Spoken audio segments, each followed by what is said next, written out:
Good morning ജീസസിലേക്ക് സ്നേഹപൂർവം സ്വാഗതം. ബുദ്ധിയില്ലാത്ത ആരാധനക്കാരോ എന്ന പരമ്പരയുടെ 4ാം ഭാഗമാണ് ഇന്ന് നമ്മൾ വിശകലനം ചെയ്യുവാൻ പോകുന്നത്. കഴിഞ്ഞ ഭാഗത്ത് ദൈവത്തെ നിന്ദിക്കുകയും അപമാനിക്കുകയും ചെയ്ത ആരാധനക്കാരെ പറ്റി നമ്മൾ ചിന്തിക്കുകയുണ്ടായി. അവർ സത്യദൈവത്തെയാണ് ആരാധിച്ചത്. ന്യായപ്രമാണത്തിന്റെ എല്ലാ ചടങ്ങുകളും നടത്തി തന്നെയാണ് ദൈവത്തെ ആരാധിച്ചത്. പക്ഷേ അവരുടെ ആരാധന ദൈവത്തെ നിന്ദിക്കുന്നതും അപമാനിക്കുന്നതുമായി ദൈവം കണക്കിടുകയും തക്കയോഗ്യമായ ശിക്ഷ അവർക്ക് നൽകുകയും ചെയ്തതെന്ന് നമ്മൾ കണ്ടു. ഇന്ന് നമ്മൾ ചിന്തിക്കുന്നത് ദൈവത്തെ വേദനിപ്പിക്കുകയും ദുഃഖിപ്പിക്കുകയും ചെയ്യുന്ന ആരാധനക്കാരെ പറ്റിയാണ്. മലാഖി പ്രവാചകന്റെ പുസ്തകത്തിലാണ് ഈ ആരാധനയെപ്പറ്റി പ്രതിപാദിച്ചിരിക്കുന്നത്. മലാഖി പ്രവാചകന്റെ പുസ്തകത്തിൽ സത്യദൈവത്തെ ആരാധിക്കുന്നവരും ന്യായപ്രമാണത്തിന്റെ ചടങ്ങുകളോട് തന്നെ ദൈവത്തെ ആരാധിക്കുന്നവരുമായ ഒരു ജനത തങ്ങളുടെ ആരാധനയിൽ കൂടി ദൈവത്തെ വേദനിപ്പിക്കുന്നതായിട്ട് നമുക്ക് കാണുവാൻ സാധിക്കും. എന്തായിരുന്നു അവരുടെ തെറ്റ്?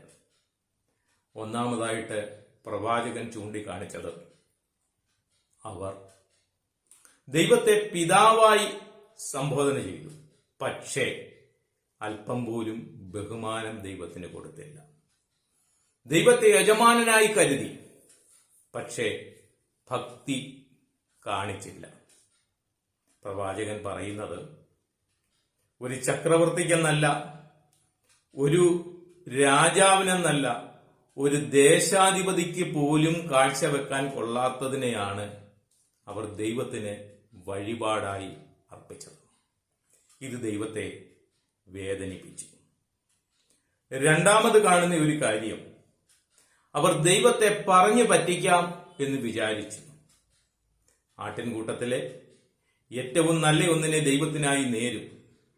കൊടുക്കുന്ന സമയമെത്തുമ്പോൾ എന്തെങ്കിലും വൈകല്യമുള്ള ഏറ്റവും മോശമായ ഒന്നിനെ അർപ്പിച്ച് ദൈവത്തെ കബളിപ്പിക്കാം എന്നവർ കരുതി.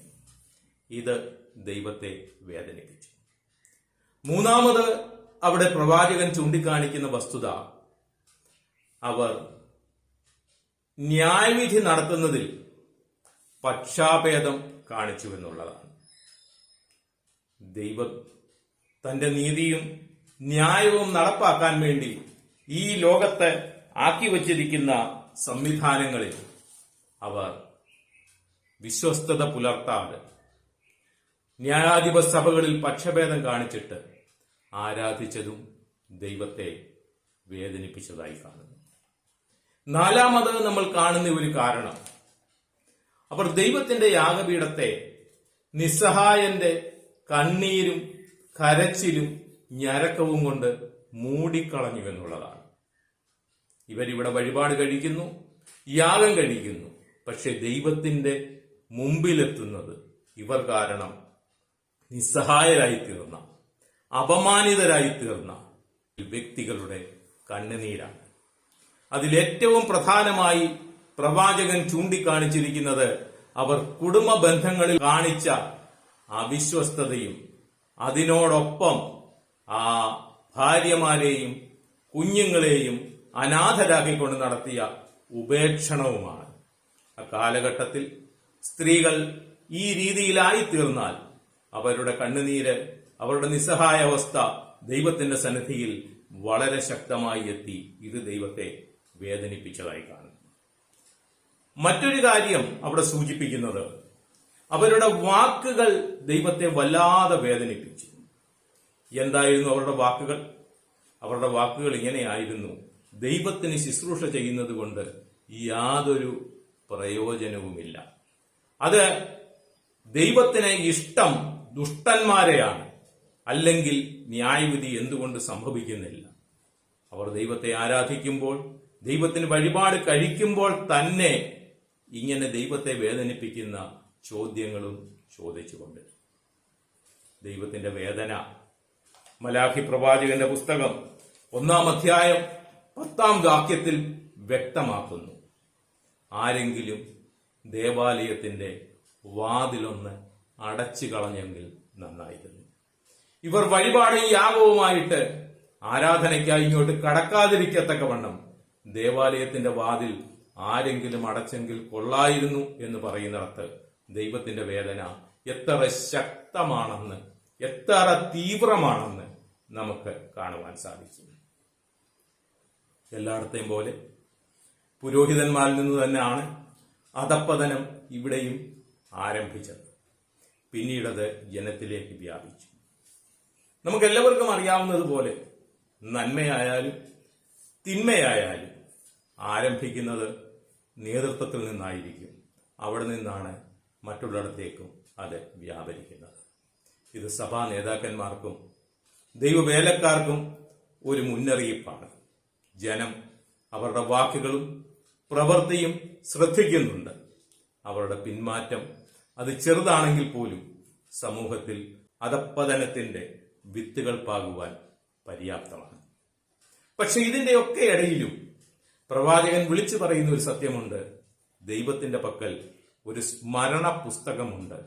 അതിനകത്തിൽ പ്രവൃത്തികളും വാക്കുകളും രേഖപ്പെടുത്തി ദൈവം സൂക്ഷിക്കുന്നു. പഴയ കാലത്തൊക്കെ അത് മനസ്സിലാക്കുവാൻ ജനങ്ങൾക്ക് ബുദ്ധിമുട്ടുണ്ടാകുമായിരിക്കും.